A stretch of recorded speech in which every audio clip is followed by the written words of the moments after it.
Well, welcome everyone. Welcome to our February, very last day of February meeting. I am so happy that you're all here. I'm just gonna give like kind of a couple minutes for people to roll in. So while we're doing that, I'm just gonna offer a couple of updates. So for anyone who's here for the first time, my name is Rosemary Malfi. I am the Pollinator Network Coordinator for NOFA Mass. And if you are here for the first time, feel free to like raise your hand, raise your little emoji hand, and everyone in the room should feel free to, in the chat, just like put in your name, where you're calling in from, your pronouns, and any fun facts you'd like us to know about you. And yes, while we're letting people roll in, I do want to remind folks that one thing that we've been driving hard at in recent weeks is a co-sponsored drive for Representative Keefe's habitat bill. Oh, welcome Karen from Williamstown. Woohoo! And that bill, again, which is introduced by Representative Keefe, is intended to create if it passes, it would create a state commission to explore how the state can do more to expand and enhance pollinator habitat in Massachusetts. So we really want that to happen. And we have a letter campaign, which I'll post a link to in the chat shortly. And if you haven't sent a letter yet, we'd love for you to do so tonight. Email count? Email counts, yeah. I mean, it's an email letter campaign. If you'd like to write a letter, go for it.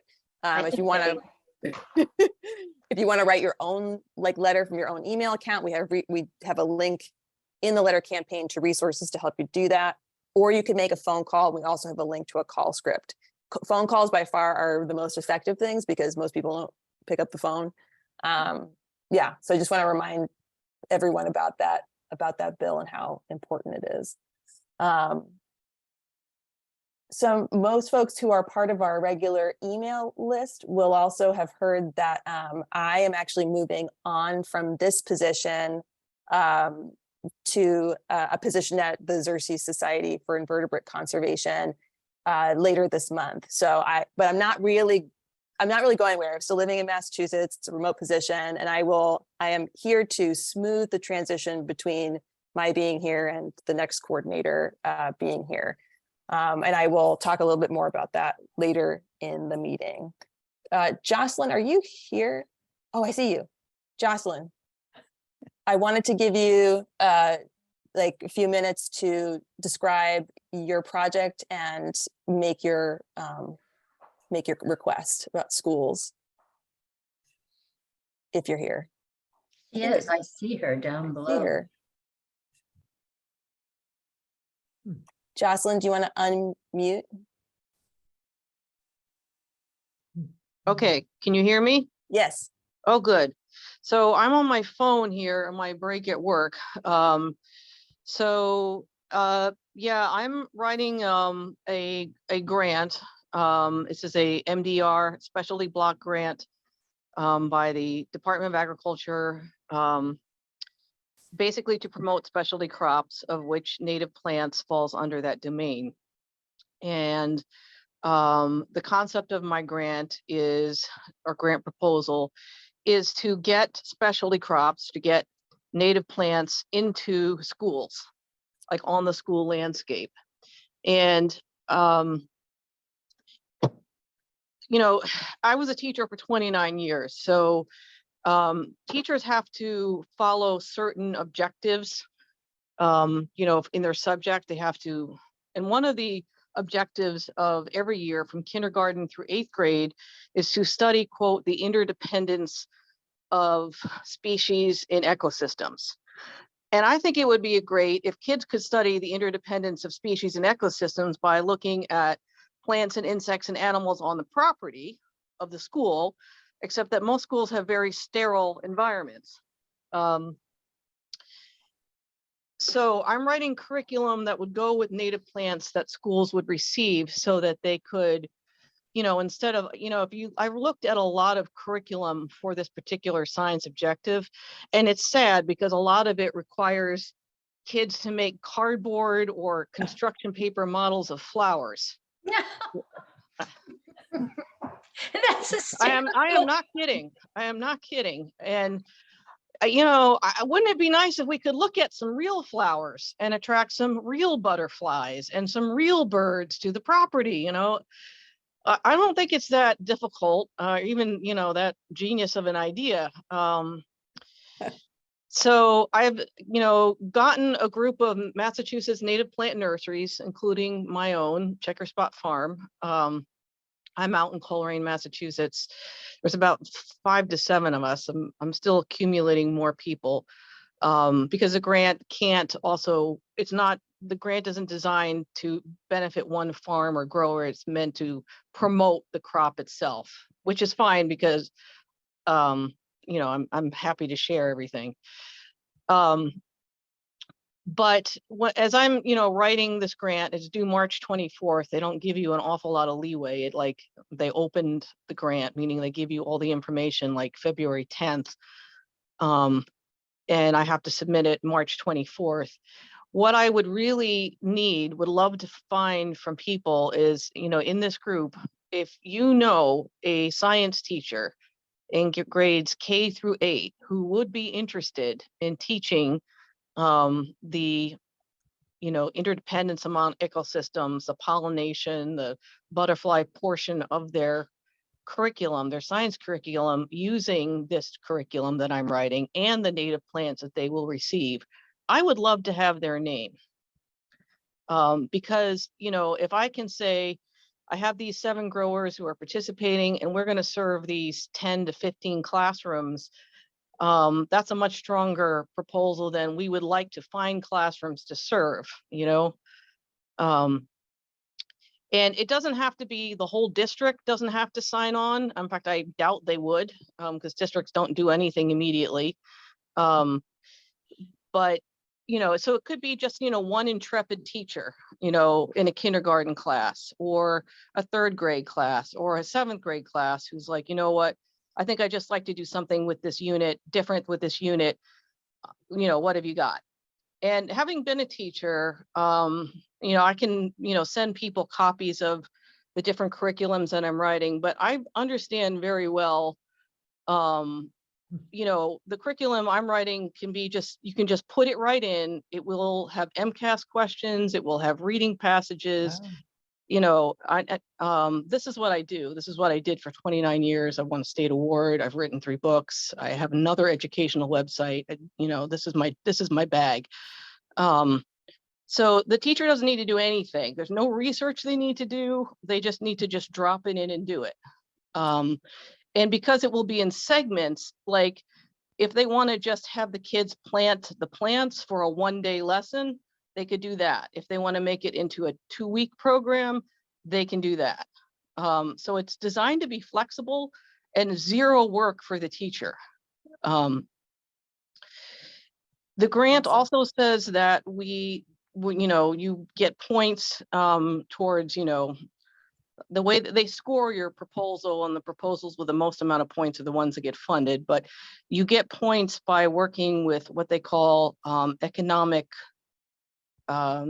justice, Communities. Environmental justice communities. Right, which is pretty much every Title I school in the state. I mean, it isn't really, I don't like, there is a map that you can look this up, but any poor community is an environmental justice community. So that would be, districts in Springfield, Chicopee, Holyoke, Lawrence, Lowell, Marlboro. Marlboro I have some connections to because I worked there for a long time. So I'm pretty sure I can get them on board. Greenfield, it's not hard to figure this out. So if anybody knows any teachers, or is a teacher who thinks they might want to participate in this, I'd love to have their name, because it would have certainly helped me, get the grant. And what by participate means, like the grant wouldn't even start. Like if we got it, we would know in October of this year. And the planting, the actual curriculum doing wouldn't start until spring 2024 or fall of the following year. So teachers have, it wouldn't be this school year that anybody'd have to commit to, like, because most teachers have it kind of mapped out. So there's nothing that anybody would have to change around this year. It would be Right. next year. Okay. That sounds great. And folks have connections to teachers. Jocelyn would like to have those. And Jocelyn, I don't know if you're on your phone or if you're on a computer, but I can put your email into the chat for folks. I just want to double check that it's your Gmail address that I should use. Yeah. Okay. I'm on my phone, so I don't see the chat. That's fine. I got it. Okay. Yeah. Magistra, because I used to teach Latin. I'm on I love it. Yeah, I got it. that, and I still can't remember the Latin names of any of the plants, but yeah. Awesome. Yeah, it's a magistrademuth@gmail.com.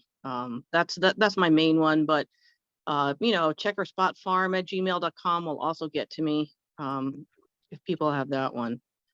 Excellent. Wait, so Natalie, go ahead. I'm new at this, but this is fascinating and terrific. So I don't know how to spell any of what you just told me. Okay. Spot farm I can spell. Yeah.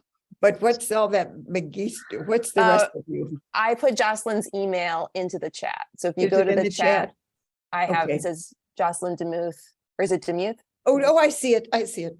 Yes. And that's, so if anyone has a connection or has more questions about the grant project, please reach out to Jocelyn directly. And I will also put a link to Checker Spot Farm in the chat. There's also a contact, form in Checker Spot Farm, our website. So if you send it there, I'll get it. Any of those ways, I'll get it. Excellent. Maria, I see your hand raised. Yeah, I just sent you, but I guess I can send it to Jocelyn. There's a program through the Groton Garden Club or Library about education, children and educating in nature. And it's also being streamed live on TV. There's a link, and it might be that teachers are attending that, and you might be able to find somebody through that program. And then also Trevor Smith does a program with Weston Nursery, and he also does programs for audiences about education programs in schools. So he would be a good person because he would know teachers. He's a landscaper. He's like a professional, but he does talks on K-8 education programs with nature and kids. And you can find his email address through Weston Nurseries, because he does a Tuesday night program with them. Okay. I'm finding a napkin here. All right. So that's all right. I'll send it to you. Yeah. I was gonna say, we can connect you by email to get that information. And Trevor Smith, because I think you want to find, and John Forte is the one who's doing the one on March 5th, I think it is. And he runs the Bedford Gardens in New Hampshire, I think, that beautiful garden up in New Hampshire. And his whole thing is now education. So he may know teachers too. So. Right. So, and if somehow this grant gets funded, I'm going to create a website that will have the curriculum on it and connections to the growers. And so after, the grant year is over, the program will continue. Teachers can have free access to the curriculum. Wow. And there will be links to growers who can provide the plants. So just to make it, easy for everybody. So nobody has to cobble together their own thing or wonder how am I going to get 25 garden spades? It's designed to everything you need shows up and you just do it. Because I know as a teacher, when anybody asks me we're going to do a new unit, I'm like, really? So who's going to be writing this? Right. Cool. Well, thank you, Jocelyn. Sounds like a fantastic project. And yeah, I hope folks are able to help you find some school connections. That would be great. It's 7:17. So I just to kind of lay out the rest of the meeting for folks. Thank you, Jocelyn. You're welcome. We are going to do a quick breakout session so that folks have a chance to introduce each other to so folks have a chance to introduce themselves. There we go, to each other in smaller groups. We're going to do that for like 10 to 15 minutes, so not too long, but just enough time to hopefully get, make a connection with somebody. And then we're going to turn things over to our guest this evening from Andover's Pollinator Pathway Group, which I'm very excited to hear from you all. So that is the order of events. And then toward the end of the meeting, for folks who can stick around to the end, to 8:15, we'll talk a little bit about again, my transition out of this role and how you can help us hopefully find our next Pollinator Network coordinator. All right, so with that, I'm going to open up some breakout rooms. How many people do we have?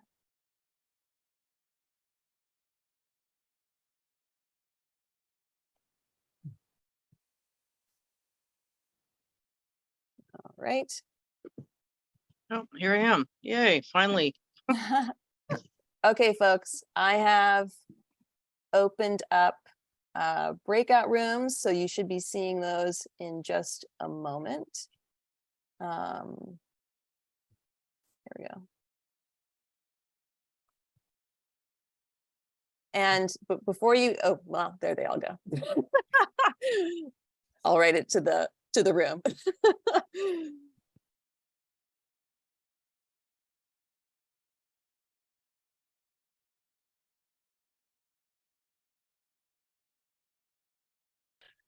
So now that we're all back, I think, I am very happy to turn it over to our guests this evening, Maria and Suzanne from Andover's Pollinator Pathway Group. They have been doing things for quite some time, just not necessarily under the name of a Pollinator Pathway Group. So that name is, and sort of formal group branding is new, but they've been doing things for a long time. And I'm very excited by the work that you're doing, and I'm very happy to hear about it today and for everyone else to hear about it too. So with that, Maria, the floor is yours.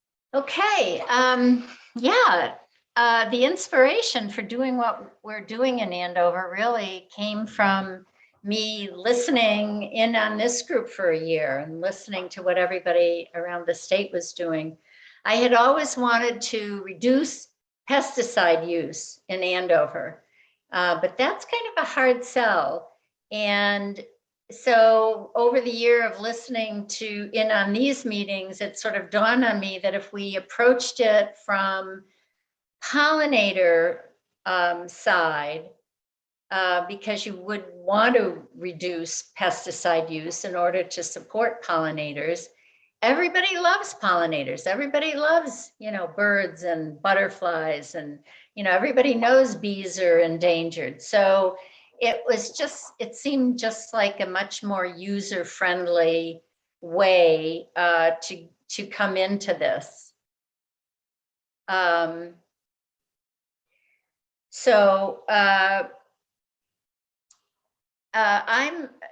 the environmental awareness chair of my committee in Andover Garden Club, and there are 5 other members.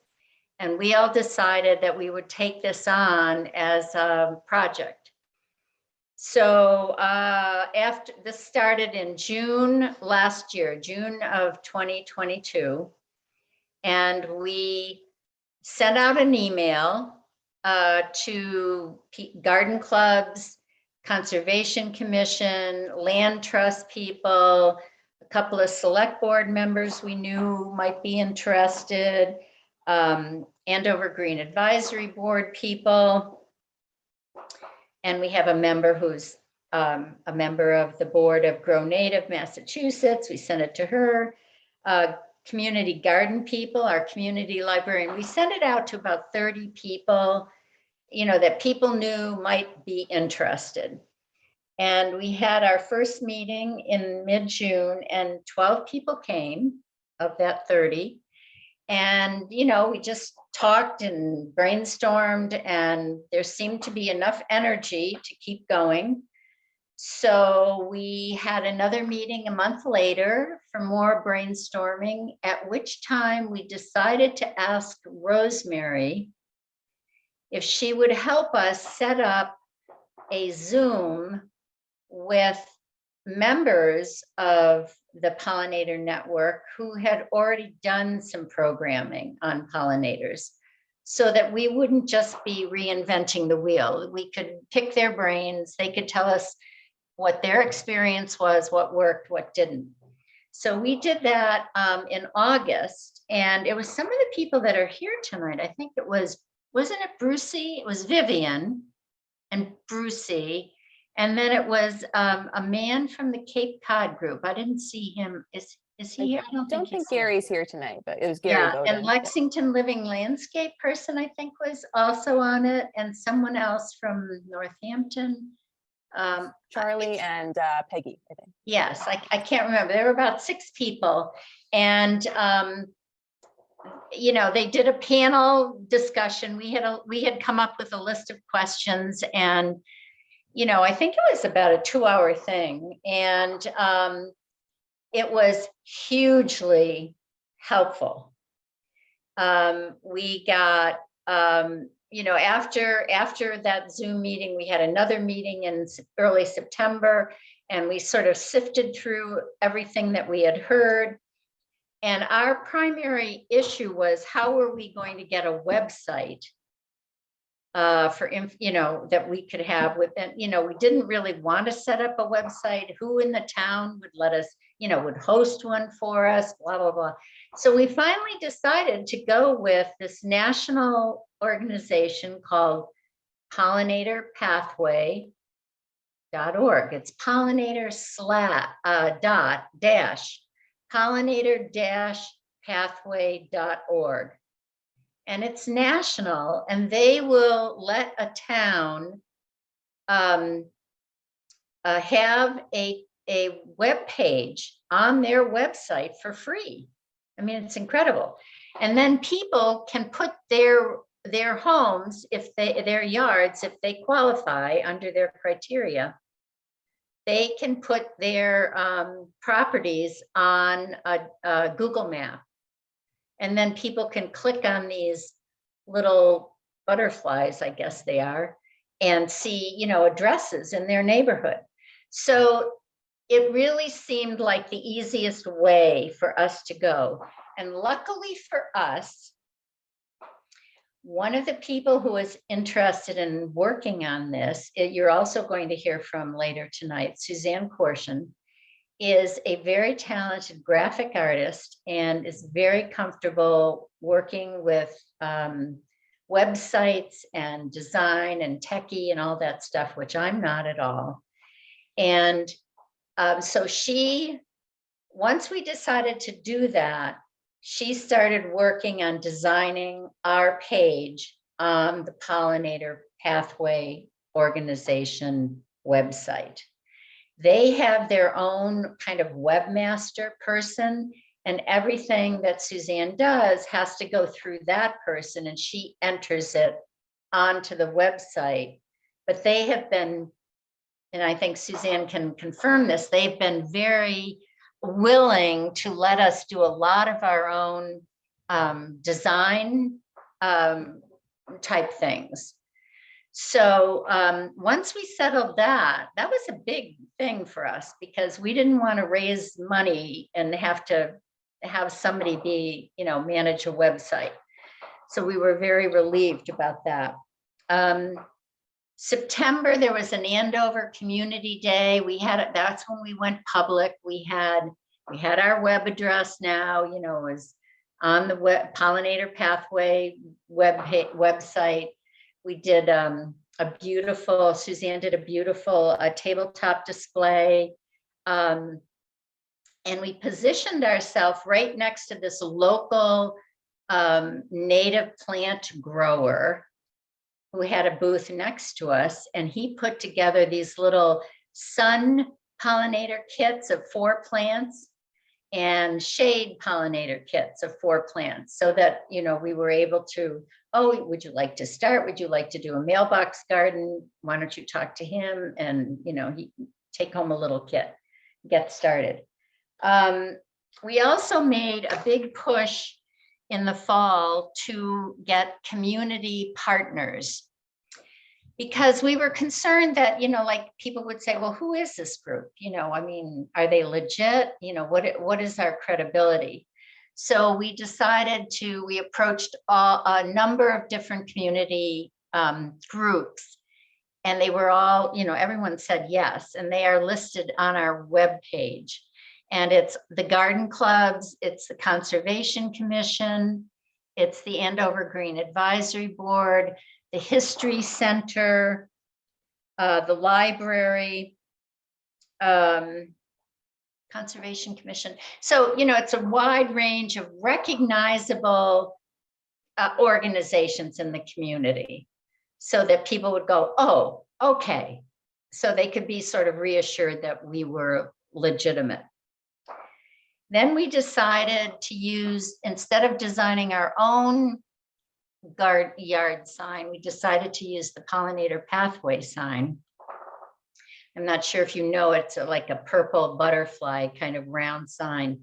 But then we also decided we would add at the bottom of the stake, we would add a smaller one that said Andover, and it would have the QR code that would go right to the web page. So people driving by or walking by a yard could just check that QR code and go right to our website for more information. Let's see, what else did we do? Oh, we also, since 6 of us on the committee were members of the Andover Garden Club, we felt like we had a pretty good shot at this. So we asked them for $2,500 to help us move forward, and they very generously agreed. So we got $2,500 of seed money from Andover Garden Club. We are using that money. We started with the library in town. We have a branded Andover Pollinator Pathway speaker series now. It started, we've done two so far, and we have one scheduled every month, except during the summer. So we're doing, we did, I mean, if I can tell you who all the speakers were, or I can send them to Rosemary and you can get them off the website, but we've been very pleased. They were from Grow Native people, and then our own retired land manager person from Andover is going to do native trees. And then in April, it's Earth Day on the 22nd, and we're probably going to do a panel of just a bunch of us talking about various topics. And then June, we're having someone talk about soil, and September, converting your lawn to organics.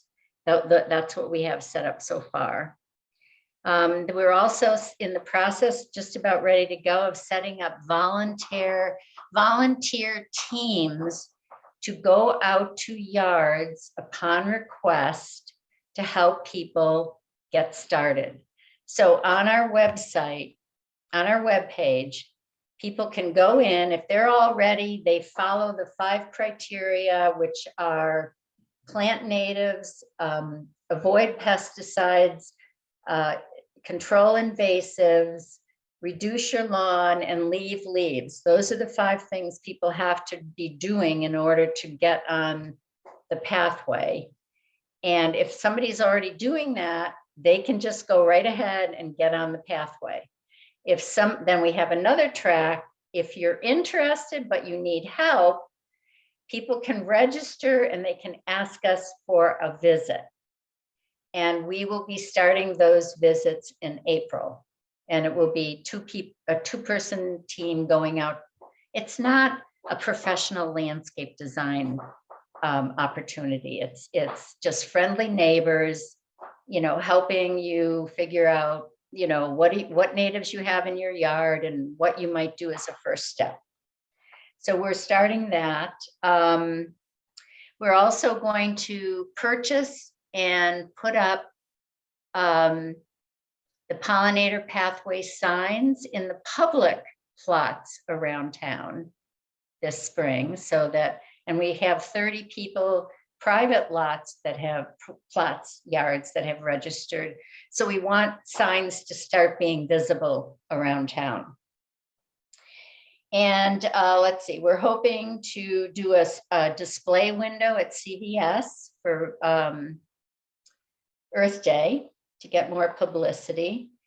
And I'm in Florida, so Suzanne presented about our pollinator pathway program to the select board in town a couple weeks ago. And she's going to be sharing those slides with you shortly. And they were very positive reaction. I think they were particularly pleased to see the community partners. And I knew that they would be, because that really, you know, that's the kind of thing they like to see, that people are connected. So in the future, we want to get a lot more people, gardens on the map. We want to maybe do garden tours this summer. We want to do something on invasive plants, maybe an on-site identification experience for invasives. Plant sales, you know, this is down the road for us a little bit. And then just quickly, the things that we've learned in this process is, I mean, we send out to a group of about 30 people as our kind of group, but it's really a core group of about 10 people, 7 or 8 really, that are the worker bees. But depending on the topic, we'll bring other people in. So it's great to have this wider group. But I have to say, you know, there are probably 6 of us that are, you know, really the core group of the worker bees. But, you know, Suzanne can mention to us, you know, she can comment, but I haven't felt it to be onerous. You know, it's ongoing. I've been doing a lot of the finding the speakers and moving that along. And Suzanne's been doing most of the design work and ordering the signs and for the web page. And then we have 2 other people that are really plant people, you know, so they're going to focus on, you know, what plants we should be promoting that are easy to grow and readily available. So, and there was talk at the beginning of having it like an executive committee, like having a chair and a vice chair. And I really resisted that because I really think that makes people feel out, you know, if they're not one of the listed organizers. I didn't want anybody to be off the hook for being involved. So we don't have any kind of hierarchy. I tend to organize, find the dates for meetings and organize meeting times. And, you know, everybody has their own little niche for what they do. And it's worked out great. And then let's see, you know, that's what we do. When we need a decision, we circulate it to the 30 people and then we get input. So we're learning together towards a healthier ecosystem. And I am amazed at how much we've accomplished in 8 months. I'm really impressed with us. So, and I think, you know, we didn't have that many people. So I think it's really doable. And so that's all I have to say. And I don't know, take questions, or Suzanne can chat and share her slides. And these were the slides that she used at the select board meeting. Okay, I'll go ahead and share my screen. And then this is a really short presentation. We had about 5 minutes to give this presentation. All right, can everyone see the screen? Okay, No. great. I can't. I can see it. It's Okay. um, So we decided to introduce our group to the select board to make them aware of what we're doing and help us to spread the word about the Andover pollinator pathway. We created a brief mission statement promoting native plantings and healthy habitats for pollinators throughout our community. This is our list of partners, and like Maria said, this was really impressive to the select board. For me personally, I just love how all of these groups are coming together and supporting this effort. And there's been a tremendous amount of crossover in town between members of all of these groups. So I think that's something really wonderful that's come out of this effort. And I think it's enabling us to reach more people than we would if we were just out there on our own. So I can see in our future, very collaborative projects with these other existing organizations. So when we met with the select board, some of the people there had never heard of any of this. So I wanted to introduce them to the whole concept. We've all heard the news that many species of plants and animals worldwide are threatened with extinction, and our ecosystems are becoming less robust and less resilient. This news can be overwhelming. And so we ask ourselves, what can one person do? Each of us can make a difference, starting in our own yards. We can improve the connections between our yards and the many natural spaces in town and create a more robust ecosystem with greater diversity of native species. And then I wanted to let them know that to join our pollinator pathway, you need to do these 5 things in your own yard, and that these are the items that can really help you to make an impact. And so we have planting native plants, including trees, shrubs, grasses, and flowers, reducing the use of chemical fertilizers, herbicides, and pesticides in favor of safer alternatives, controlling invasive plants, reducing lawn size in favor of native plantings, and leaving leaves in the landscape in the fall. Like Maria said, we've been so fortunate to be a part of the pollinator pathway and have their help in creating a web presence for ourselves. When you visit the website, you can sign up for our email list.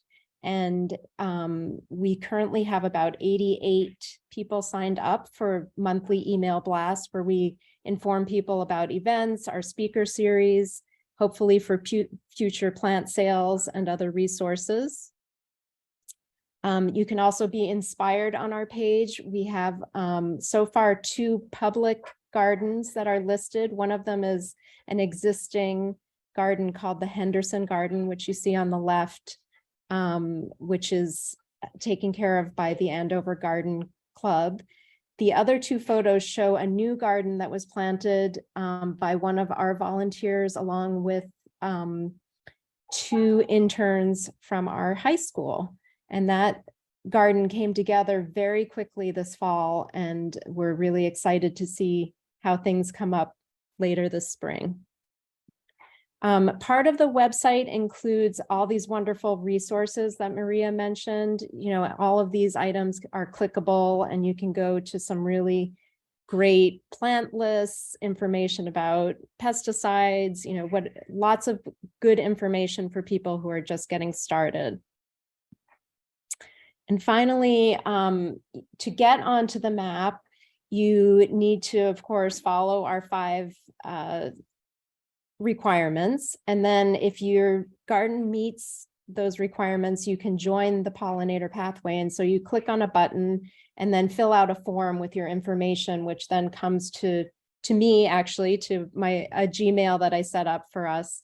And from there, we enter you onto our mailing list, and you also get put onto the national map. And for those people just starting out, they can click on it and just become a member of our mailing list. And also we reach out to them for a possible garden visit. Just to give you an idea of our progress so far, we have about 30 pollinator gardens listed on the map. We have 88 subscribers to our email list, and I'm really kind of proud of the fact that about 65 to 70 clicks per email. So that's a good open rate, I think.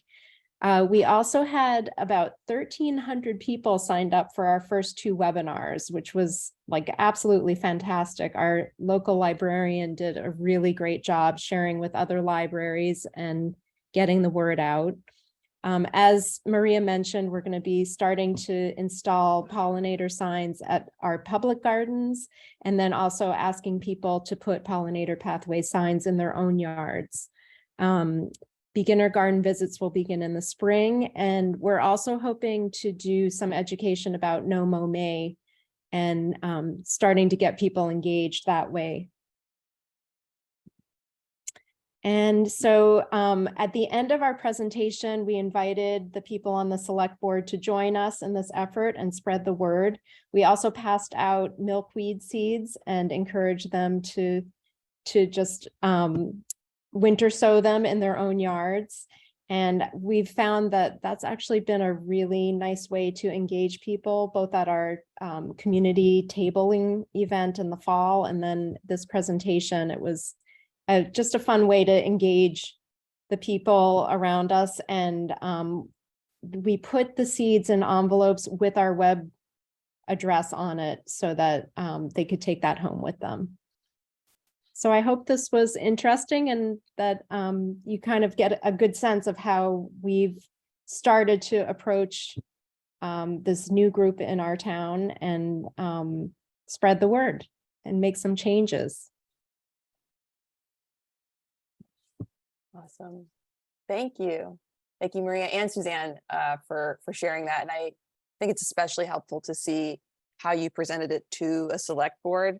And just my own personal comment, I think really important to kind of highlight the fact that people on your select board had not been tuned into these, because I think sometimes we kind of get into our bubbles and we think that everyone on the planet like knows about this and is thinking about it. And that's, there are many people who haven't thought about it at all. And so it just illustrates. Well, one of the select board members had attended a few of our meetings and is very interested. And then the chair of the board lives in my neighborhood, and he's always stopping by when he drives by. Maria, your lawn looks great. What do you do? I said, nothing. Nothing. And then now he's on board. He's complaining about his neighbors who have the Mosquito Joe services because, he needs mosquitoes for his bats that he has in his bat houses. He's sending me photos of birds from his yard, which I strategically used one in the masthead of our last email blast. Yeah, we're really stroking them. I mean, I think one of the things we might, strategically want to do in the future. I mean, most of us are very upset about these Mosquito Joe services that are just proliferating in town. Yeah. And our health director, who I have approached about it just doesn't think there's any, people aren't going to listen. The other methods don't work. He's very, very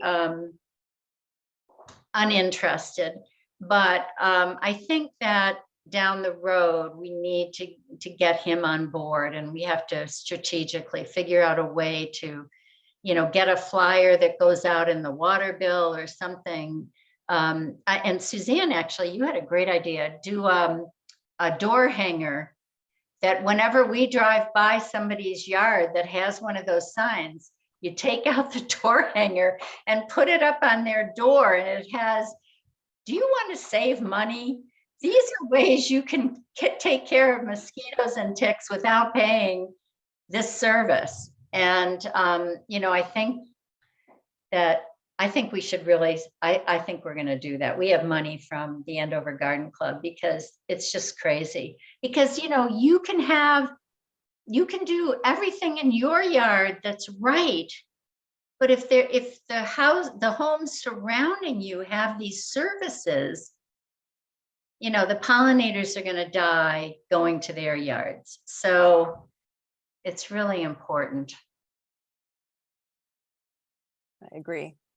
Yeah, there's not a lot of oversight and regulation of. So we're those on a private roll, and we're services. just going to keep it, keep on trucking, and we're going to keep on doing things. And I love looking at the Lexington Living Landscape site because I think they're a couple of years ahead of us. So I can see where we might be able to go. Yes.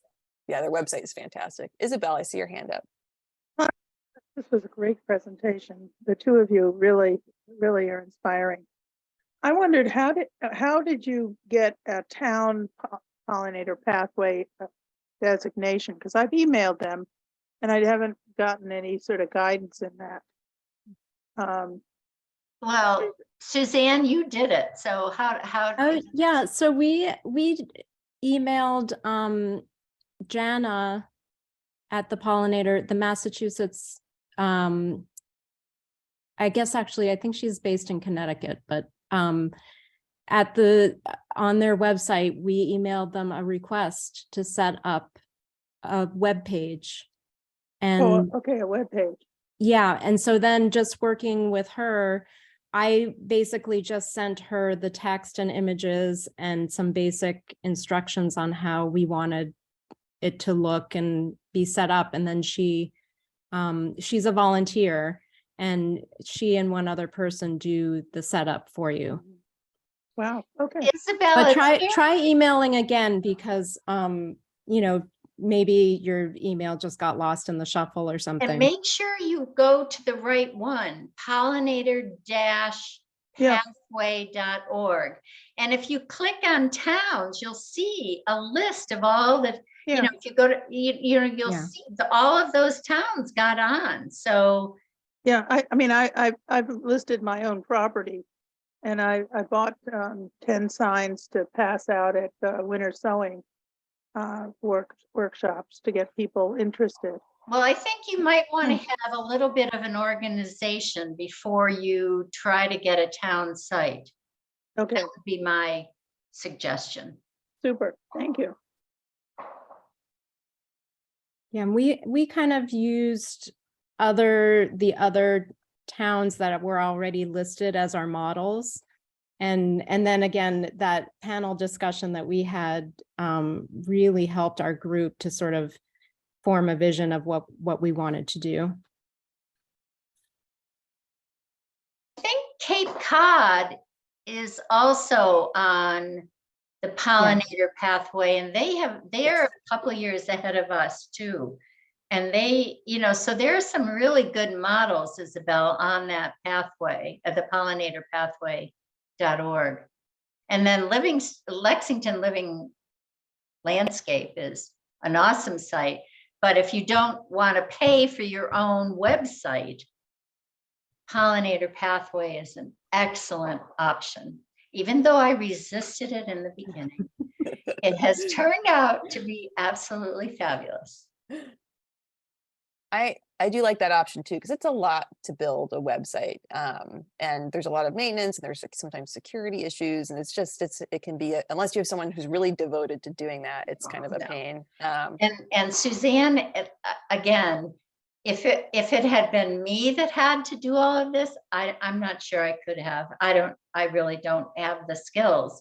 I could have learned perhaps, but it really helps to have someone who has a little bit higher level of skills in that regard. And you don't need any programming skills or anything like that. No. So, but you do just Design. need to organize the material and follow up with people. In our group, it was really a very collaborative effort as far as, getting people to write the text and review it and submit photos and that kind of thing. But you do have to kind of just stay on top of it. Yeah, like, we would say, well, we don't really like those those registration forms they had. Why don't we run it? Why don't we see if we can do something we like better? And then, somebody, maybe Suzanne would come up with a draft and then send it out and everybody would comment. And that really worked because, people didn't necessarily need to meet every minute, all the time to do that kind of editing stuff. Ross, I know you had asked a question in the chat. Did you want to go ahead and ask it? Okay, I can just say what I wrote in the chat. So I find that sometimes people get confused about potentially conflicting messages. So you're asking people to control invasives, but as you know, lots of people whip out the heavy artillery to do that, chemicals to do it. And so, and although these chemicals are targeted at plants, sometimes they have adverse effects on animals, including humans. So I'm wondering how you finesse that. Well, we probably should have said control invasives safely or something. And maybe we should add that, Suzanne. But you're right, exactly. But it also, one of the criteria is to avoid pesticides and herbicides. Right. So, and there is a lot of information that says that the preferred method is pulling, but there are some things that is not going to work with. Right. And you have to use very targeted, for huge infestations, you can't control it without, using some very targeted, limited herbicide. Right. So I realize this complicates your message, but I think people can get confused. I think say, people can be nuanced. Right. You can say, I taught some people how to, cut bittersweet in the fall and paint the stump with Roundup. That wasn't too hard for people to grasp that you're not spraying it all over the plant. Yeah, we have a member who works with Avis, which is our land trust in Andover, and she's worked extensively removing invasives from those properties.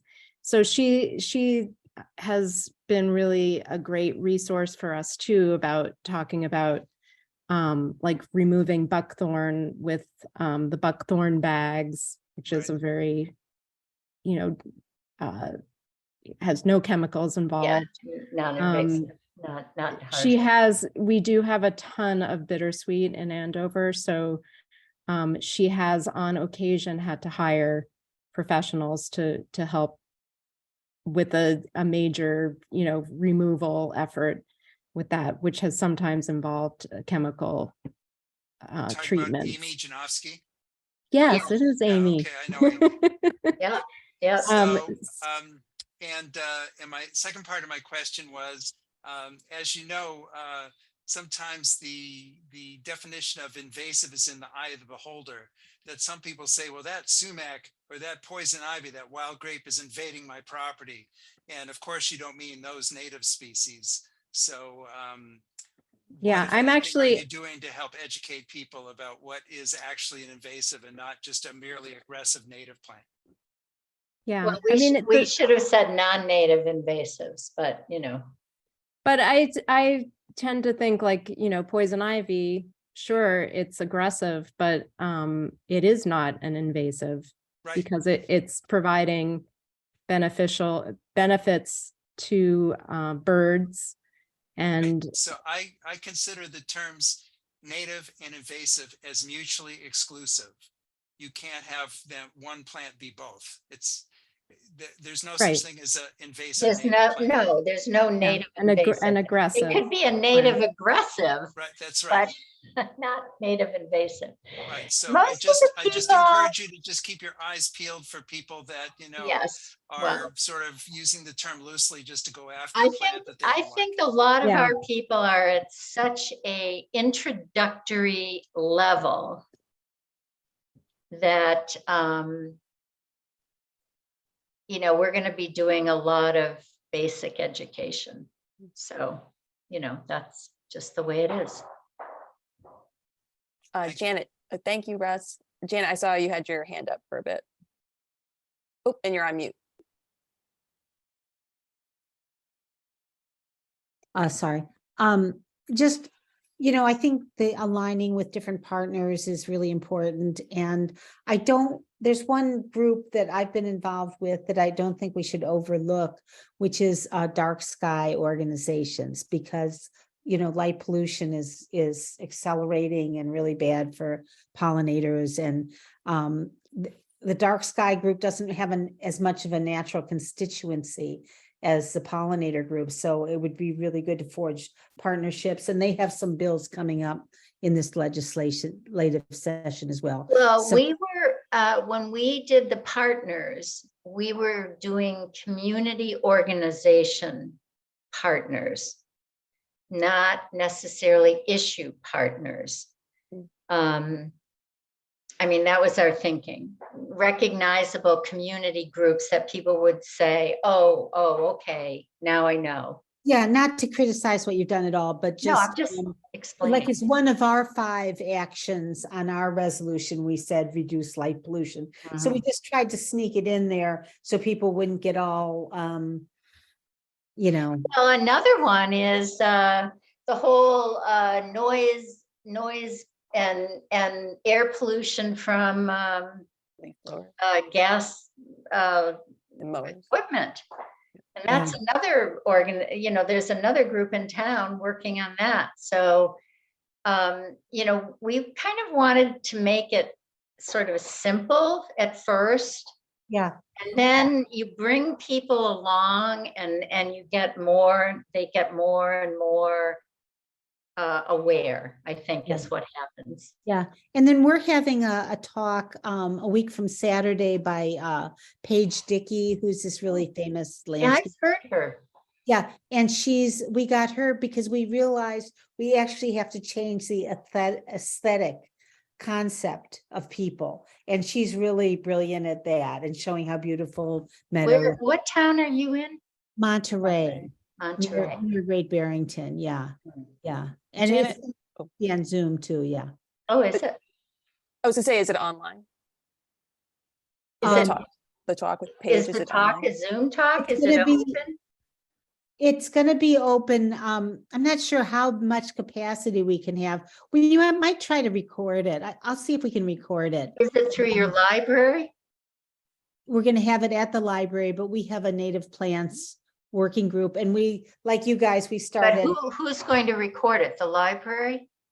We're gonna Zoom it, so I'm gonna do Google Meet, so we just press the record thing. Oh, so the library's not, because our library runs our Zoom meetings that when we hire somebody.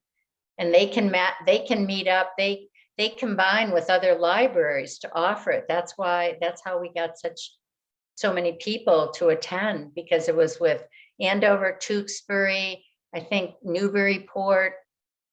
Well, I'll talk to our librarian. Yeah, We have a I pretty would, good system, yeah. yeah, yeah. because if they can do it, you could do it with other libraries, and then they share the cost too. That helps with the speaker costs. I'll see if we can do that. Yeah, and the library accounts tend to have the bigger audience. You know, Yeah, they have a higher cap than our regular yeah, accounts. they could do 500 people or something. I don't know. Oh, 1,000. more, almost Yeah. more than that probably. Vivian, you had your hand up for a while, and we're getting up on time. So anyway, but Vivian, you go ahead, and then just a couple remarks I wanted to make. Thank you. Just to follow 2 things, just to follow up on what Janet mentioned, which I didn't think of before. The New Yorker's Adam Gopnik has an article that just came out called is artificial light poisoning the planet. And that, and that he includes, of course, the whole issue of moths and other nighttime insects. You can always count on Adam. And the relationship with pollinators, as well as he also talks with an expert in bats, which can, I guess, be pollinators too, to some degree. Yeah, they are. And yeah, so that's something to look for. I don't subscribe to the New Yorker, but I was able to get the article online. So look for that. It's in the February 20th issue of the New Yorker.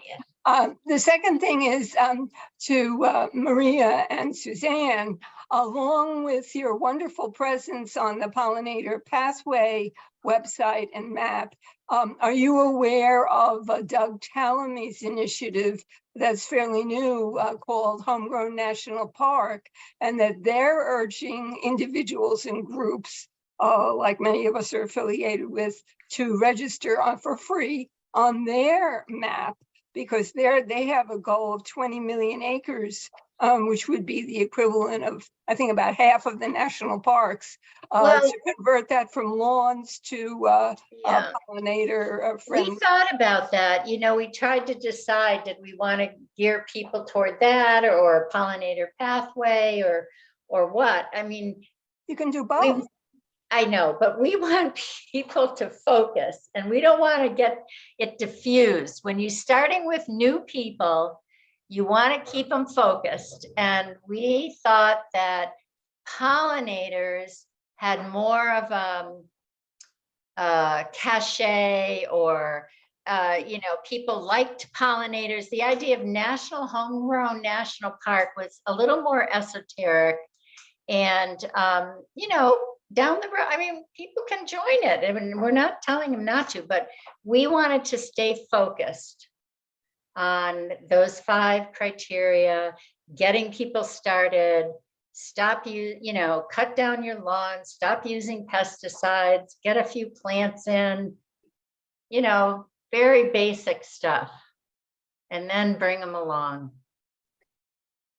I mean, you see, you know what we're dealing with. I mean, people have huge lawns and they have, all mulch, and they don't have any native plants. And, to bring people along is going to be some work.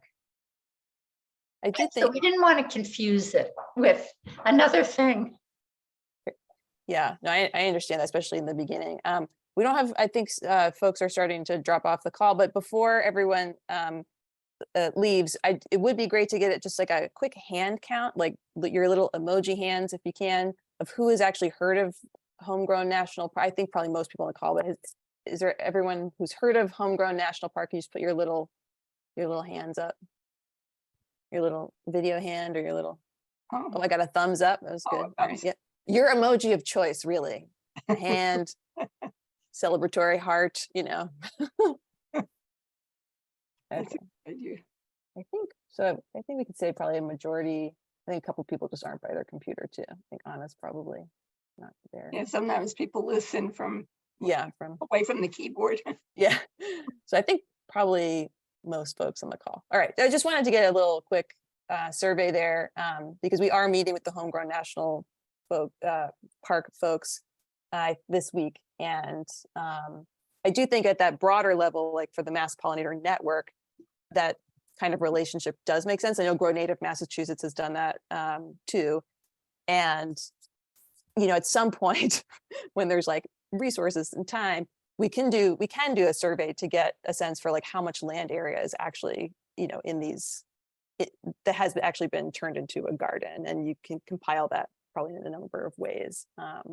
And that, information is valuable, I think, to those broader scale data collection efforts. I don't know if Suzanne knows the form that people have to fill out on our site when they register their yard, if they have to say how many acres. I think they do. We asked, it's not mandatory, but we did ask them to give us an idea of the size of their property. Yeah. People were a little overwhelmed when we asked them to list all of their native plants. And so we switched it to say what are your favorite natives in your yard and why? Just because it was becoming almost like people Oh. weren't signing up Oh because my they God, I couldn't they were getting a believe- little I obsessive know. about it. People were like, well, I think I have 5 more out in the back, but I can't remember when I'm like, oh, come on, just put in a few. I can relate. I'm a spreadsheet person. I can Oh, definitely relate God. to that. It's like, I have not fully tallied everything, survey style. Yeah, well, we have some really intensive people and that are already, and they would overdo it like that. So we changed it. My fellow spreadsheeters. Well, Maria and Suzanne, I just want to thank you both very much for talking to us Well, about thank you Andover group. for being the inspiration, all of you Yeah. on this network. Really is brought me to the point where I thought, we could start something. So, Which is awesome, because that illustrates why we have the network, right? Which is to. but we are Andover. We are not North Andover. I We know are that Andover. that was my bad. That was my bad. You are on the map now. I'm sorry. I was looking for us today and I said, we're not even on the map. It's because I went to the Pollinator Pathway site and I saw North Andover first. I was just like, oh, Well, North North Andover. Put it in. Andover does have one pollinator garden in front of their town hall, but they don't, we have a much more extensive kind of program. More organizing, yeah. Well, you're very inspirational, as are many of the people on the call doing this kind of work. We have Vivian here, Janet, Brucey. Yeah. We have so many. Greta. I mean, thank you everyone for the work that you're doing. Really amazing. I mean, you're inspiring so many people, and I don't think it's I get the sense that this is really accelerating, and it's because of the on the ground neighbor to neighbor education that I people think are the doing. time is right. There's something in the air. Yeah, I agree. So thank you. And I don't think this is actually my last meeting hosting. I think I'll be back in March, because I don't know that we'll have transitioned to a new person by then, or even if we have someone, we're going to onboard them. So I'm not gone, and I'm not going to say goodbye right now. We'll save that for March. Okay, good. And it's not really bye anyway, because I'll be hanging out, just not hosting the meetings anymore. So thank you, everyone. And yeah, I will see you in March, if not before. All right. Thank you. Bye, everybody. Bye. Have a good night.